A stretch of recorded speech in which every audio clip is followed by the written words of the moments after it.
The silence hit Darius Flint first. Not the peaceful kind that comes with wide open spaces, but the wrong kind. The kind that makes your skin crawl because something should be making noise, but isn't. The ranch had been abandoned for 3 years, according to the deed. Every building stood exactly where it should. Every fence post remained in place, but there were fresh footprints in the dust around the well. Small, bare feet, going nowhere, and coming from nowhere. Darius dropped his travel bag on the warped porch boards and studied the property he'd just purchased sight unseen. The main house sagged like an old man's spine, its windows clouded with years of dust and neglect. The corral fence had collapsed in 3 places, and weeds pushed through cracks in the stone foundation. This was exactly what he'd wanted. Isolation. No neighbors for miles. No questions about why a man would abandon everything he'd built back east to disappear into empty land. He followed the strange footprints to the old barn, his boots crunching through dried grass that should have been undisturbed. The massive wooden doors hung open, creaking in the afternoon breeze. Inside, shafts of sunlight cut through gaps in the roof, illuminating floating dust and scattered hay bales. That's when he heard breathing that wasn't his own. She appeared from behind the hay bales like she'd materialized from the shadows themselves, hair wild and dark, cascading past her shoulders in untamed waves, eyes wider than seemed possible, reflecting the filtered sunlight like a startled deer. She wore what might have once been a simple linen dress, now torn and stained with earth and grass, the fabric clinging to her frame. But it wasn't her appearance that stopped his heart. It was the way she looked at him, like he was the first star she'd ever seen in a sky that had always been black. She reached toward his face with trembling fingers, as if needing to confirm he was real. When her skin touched his cheek, she jerked back and whispered something that made his blood run cold. "You're like me." Darius felt his world tilt sideways. Her voice carried an innocence that belonged to a child, but her body was unmistakably that of a grown woman. She spoke English, but with a strange rhythm, as if each word required careful consideration. "Who are you?" he managed to ask. She tilted her head, studying his face with intense curiosity. "I am Clara. The old man told me about your kind before he stopped breathing." The old man. Darius felt ice form in his chest. Someone had been here. Someone had been taking care of her, and now they were gone. But the question that would haunt his dreams wasn't how long she'd been alone. It was why someone had kept her hidden from the world, and what they'd been protecting her from. "The old man told me about your kind before he stopped breathing." Clara's words echoed in Darius's mind as he watched her circle him like a cautious animal, her bare feet making no sound on the barn floor. She moved with a strange grace, as if every step had been practiced in solitude for years. Her dark eyes never left his face, drinking in details like she was memorizing him. "Clara," he said slowly, testing how her name felt on his tongue. "How long have you been living here alone?" She paused, counting on her fingers. "Many sons." The old man grew cold when the leaves turned yellow. "They are green again now."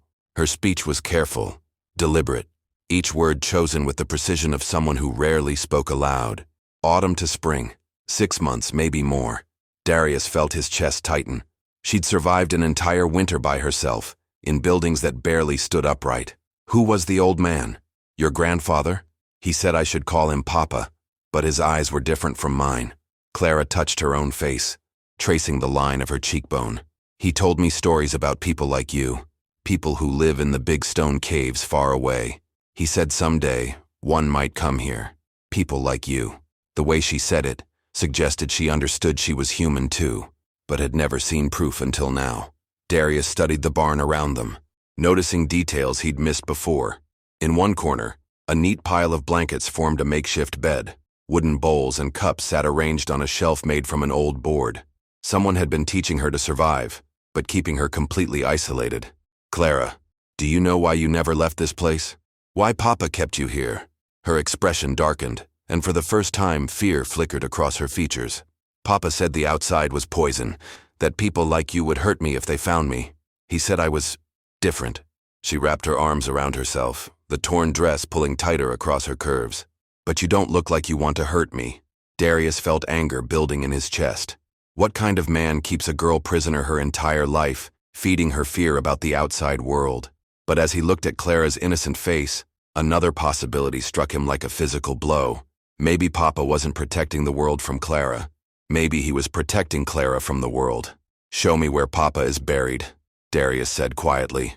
"I need to understand what happened here." Clara's eyes widened with something that might have been panic.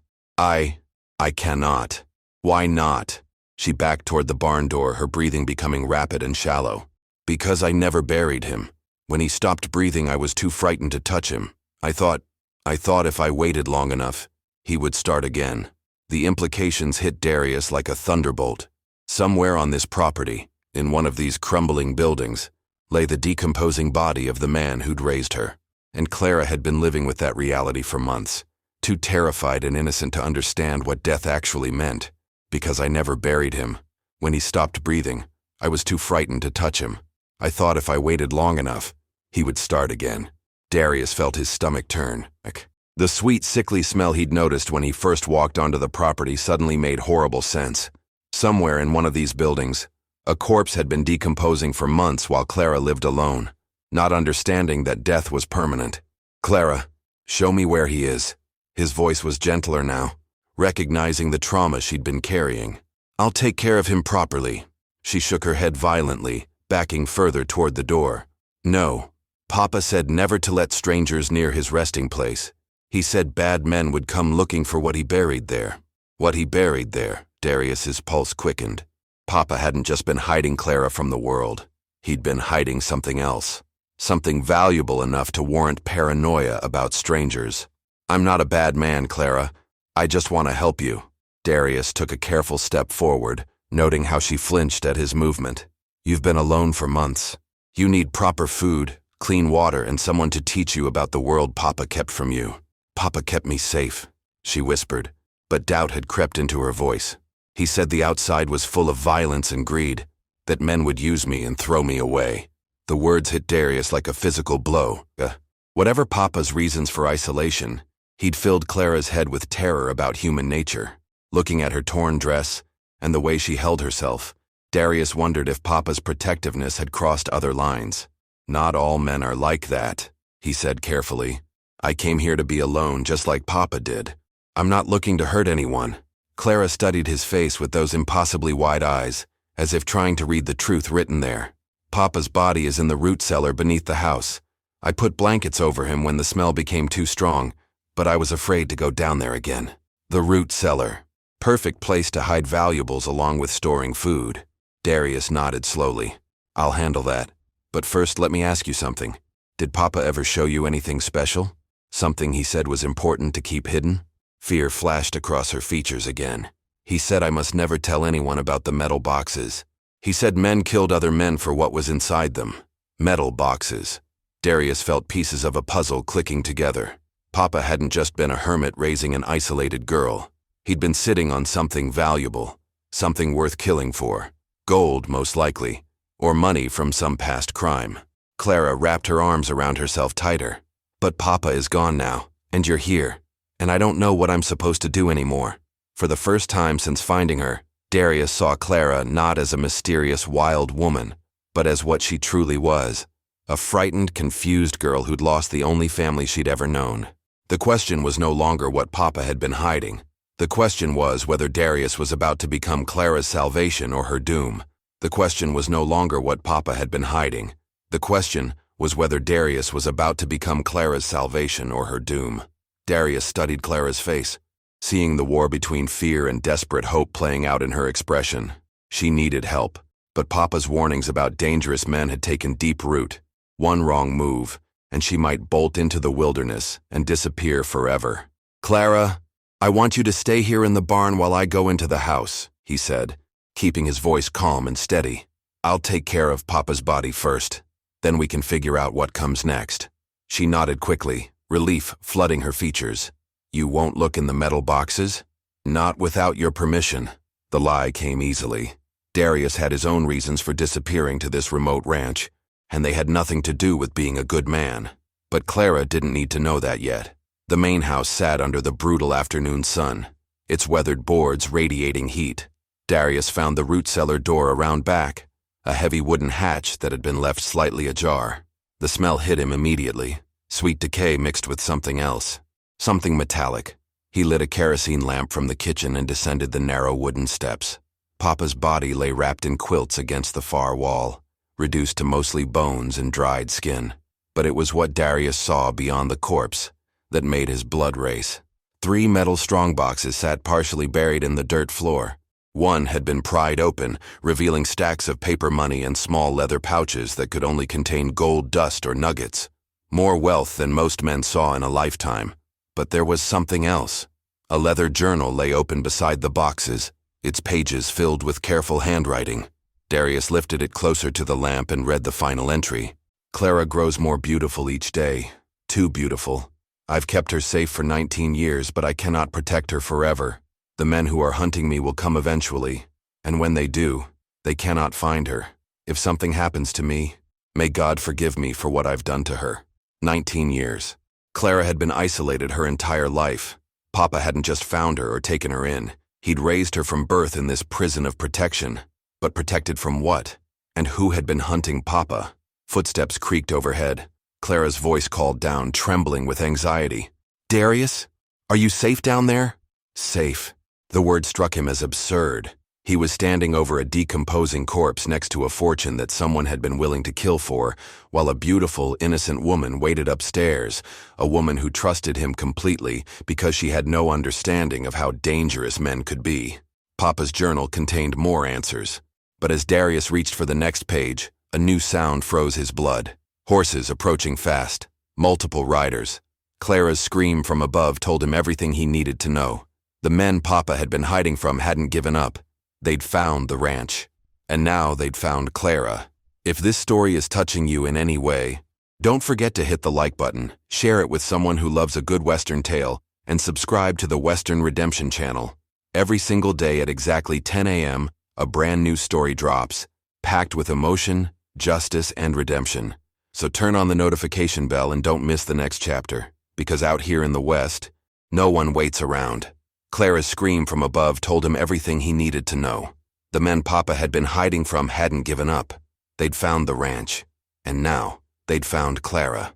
Darius blew out the lamp and grabbed Papa's rifle from where it leaned against the cellar wall. The weapon was old but well-maintained, with a full cylinder of bullets. As he climbed the stairs, he could hear voices outside, rough men speaking in low, urgent tones. 3 years we've been tracking that old thief, and now we find some wild woman living in his house. She's got to know where he hid our money. Look at her. Been living here all along. Darius peered through a crack in the kitchen wall. 4 men on horseback surrounded the front porch, their faces weathered and hard. Clara stood frozen in the doorway, her torn dress making her look even more vulnerable. She was trembling but hadn't run. Papa's warnings about dangerous men were proving prophetic. The leader, a thin man with a gray beard, dismounted and approached her. Where's the old man, girl? Where's Thomas Henley? Thomas Henley. So that was Papa's real name. Clara shook her head, confusion clear in her voice. Papa stopped breathing when the leaves turned yellow. He rests in the cold place below. Dead? Graybeard's eyes lit up with cruel satisfaction. Well, that saves us the trouble of killing him ourselves. But he owes us money, girl. A lot of money. And now you're going to pay his debt. Clara backed against the doorframe, her innocent eyes wide with terror. I don't understand. Papa said I should hide from men like you. Papa was smart, another rider called out, his voice thick with malice. But he can't protect you now. We'll take what's ours, and maybe keep you as interest on what he stole. The men's laughter turned Darius's stomach. These weren't just thieves. They were predators who'd found perfect prey. Clara had no concept of what they intended, but her animal instincts were screaming danger. Darius made his choice. He kicked open the kitchen door and stepped onto the porch, rifle raised. The lady said Papa's dead. Take your business up with his grave. Graybeard spun around, his hand moving toward his pistol. And who might you be? The new owner of this property. Darius kept his voice steady, though his heart hammered against his ribs. These folks have been gone for years. Whatever business you had with the previous owner died with him. New owner. Graybeard's eyes narrowed. Mighty convenient timing, almost like you knew we were coming. Clara moved closer to Darius, her warm body pressing against his arm. The contact sent electricity through him, but also made him acutely aware of how exposed they both were. 4 armed men against 1 rifle and a girl who'd never seen violence in her life.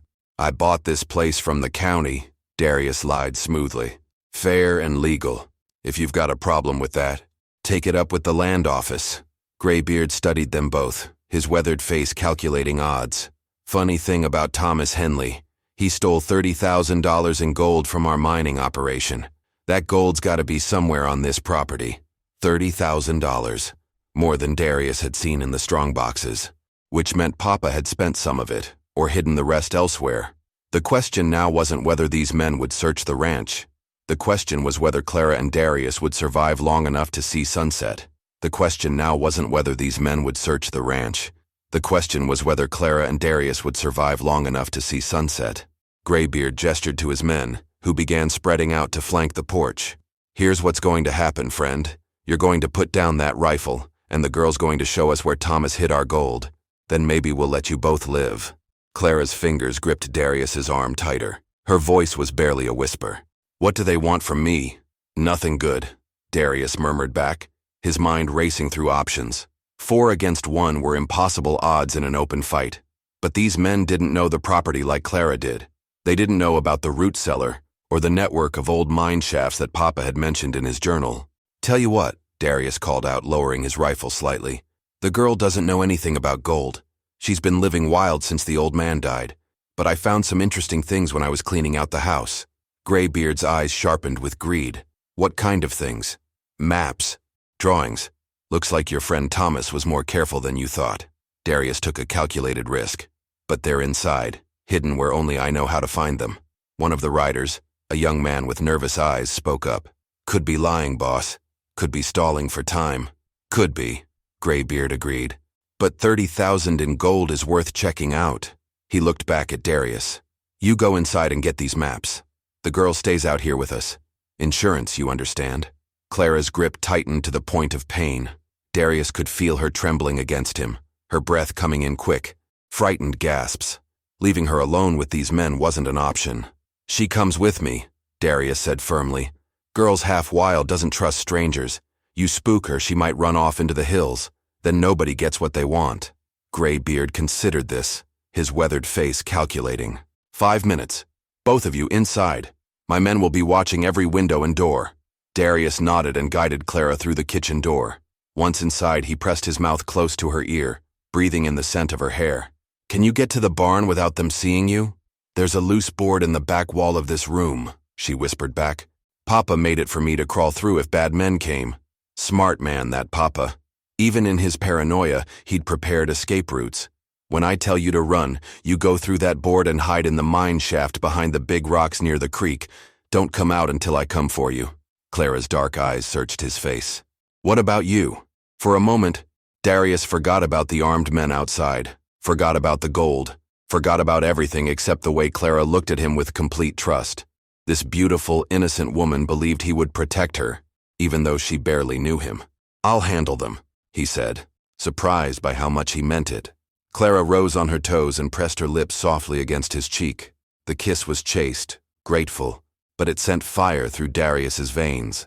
Papa was wrong, she whispered. Not all men are poison. Outside, Graybeard's voice turned impatient. Time's up. Let's see these maps. Darius grabbed a handful of random papers from Papa's desk. In about 30 seconds, these men would realize they'd been tricked. And then the real fight would begin. Run, Darius whispered to Clara. Now. She squeezed through the loose board in the wall just as Graybeard's boots thundered across the porch. Darius stepped outside, holding the handful of random papers, his rifle ready. These are Thomas Henley's maps, he announced, waving the documents. Shows 3 different hiding spots on the property. Graybeard snatched the papers and squinted at them in the harsh sunlight. His face darkened immediately. These are grocery lists and feed receipts. You lying son of a... Darius dove sideways as Graybeard's pistol cleared leather. The bullet splintered wood where his head had been a moment before. He rolled behind the water trough as the other 3 men opened fire, their shots kicking up dust and punching holes in the house walls. This wasn't going to be a fair fight. It was going to be survival. Darius aimed carefully and squeezed the trigger. Graybeard spun and dropped, clutching his shoulder. The remaining 3 men scattered for cover behind their horses and the broken corral fence. He's got 1 rifle, shouted the nervous young rider. Rush him. But Darius had spent years hunting in terrain like this. He knew every rock, every dip in the ground. As the men advanced, he retreated toward the barn, using Papa's old mining equipment as cover. His next shot caught the young rider in the leg, sending him tumbling into the dirt with a scream. 2 men left. The remaining riders were smarter, flanking him from both sides while staying low. Darius realized with cold certainty that his ammunition wouldn't last much longer. He needed a different strategy. That's when he remembered Papa's journal mentioning unstable mine shafts throughout the property. If he could lure the men to the right spot. "You killed Thomas Henley and stole our gold," he shouted, backing toward a patch of ground that looked suspicious. "Clara told me everything. She watched you murder her papa." The lie worked. Rage overrode caution, and both men charged toward his voice. Darius dove clear just as the ground beneath their feet gave way with a thunderous crack. The old mine shaft had been waiting 19 years to claim its victims. Both men vanished into the earth with terrified screams that cut off abruptly when they hit bottom 30 feet down. Silence fell over the ranch like a heavy blanket. Darius approached the edge of the collapsed shaft carefully. Far below, 2 still forms lay twisted among the fallen timber and rock. He felt no satisfaction in their deaths, only grim relief that Clara was safe. Graybeard was still alive but badly wounded, his gun arm useless.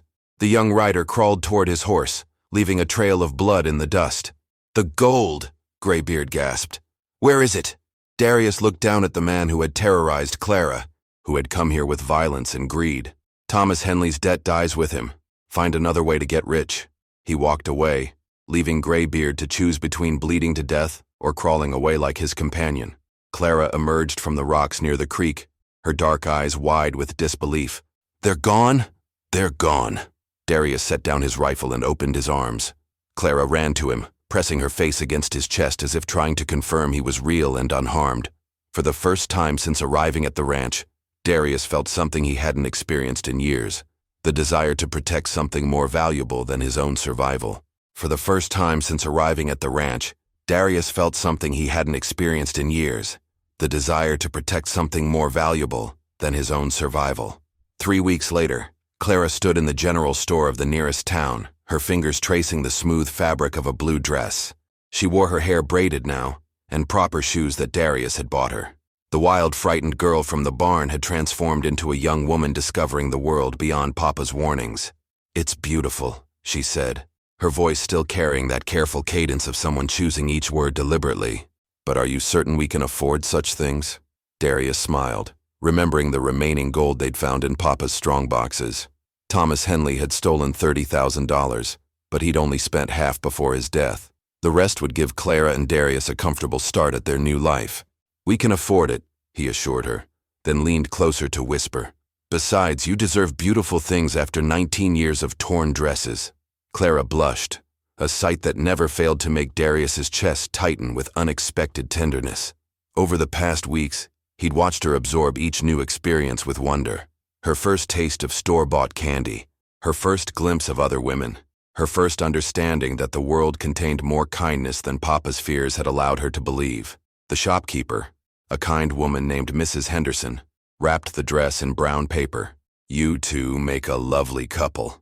Planning to settle around these parts?" "We bought the old Henley ranch," Darius replied. "Going to fix it up proper." It was the truth, though not the whole truth. They'd also buried Thomas Henley's body properly and filled in the dangerous mine shafts. The ranch would become their sanctuary, but by choice this time, not from fear. That evening, they sat on the newly repaired porch watching the sunset paint the sky in shades of gold and crimson. Clara wore her new dress, and Darius had never seen anything more beautiful in his life. "Do you ever regret it?" Clara asked softly. "Staying here with me instead of continuing to wherever you were originally going?" Darius considered the question. He'd come to this ranch to disappear, to hide from mistakes and failures that had driven him from his former life back east.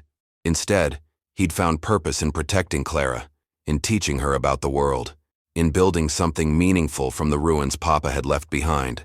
"I was running from my past," he said finally, "but I'd rather build a future." Clara turned to face him, her dark eyes reflecting the dying light. "Papa always said the outside world was poison. But he was wrong, wasn't he? There's goodness out there too." "There's both," Darius replied honestly. "Bad men like the ones who came here, but also good people like Mrs. Henderson. Like you. Clara reached for his hand, her fingers intertwining with his. Papa kept me safe, but he also kept me from living. You're teaching me to do both. As stars began to appear in the darkening sky, Darius pulled Clara closer on the porch swing he'd built for her. She rested her head against his shoulder, and he breathed in the scent of her hair, now clean and soft from proper soap. The isolated girl who had never seen another human being was gone, replaced by a woman learning to trust the world beyond her fears. The man who had come here to hide from life had discovered something worth fighting for.